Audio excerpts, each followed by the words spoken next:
मनसेनं जे काही केलं असेल त्याच्यात पाहिलं फार काही नाही, 2 कुंडे गाडीवर टाकले, फार मोठं केलं असं दाखवतात. काही फार मोठ्या घटना मला असं वाटत नाही.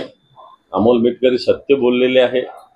आता सरकारमध्ये त्यांचाही पक्ष आहे, त्यांची बाजू सरकारचे त्यांचे उपमुख्यमंत्री अजितदादा घेतात नाही घेतात मला माहिती नाही. परंतु मी निश्चित अकोल्याच्या एसपीला फोन केला होता. यामध्ये कायदेशीर कारवाई, माझी कोणाची बाजू किंवा कोणाला विरोध करण्याचं काही कारण नाही, परंतु मी सगळी माहिती घेतलेली आहे.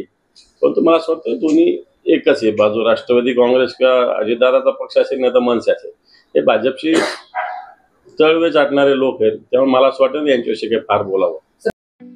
ठळक घडामोडींसाठी देशोन्नती न्यूज चॅनलला सबस्क्राइब करा आणि बेल आयकॉन प्रेस करा. मुंबई, पुणे, नागपूर, मराठवाडा असो का विदर्भ, राजकीय, सामाजिक, शैक्षणिक क्षेत्र असो का क्रीडा, सर्वच घडामोडीचे विश्लेषण पाहायला विसरू नका. फक्त देशोन्नती न्यूजवर.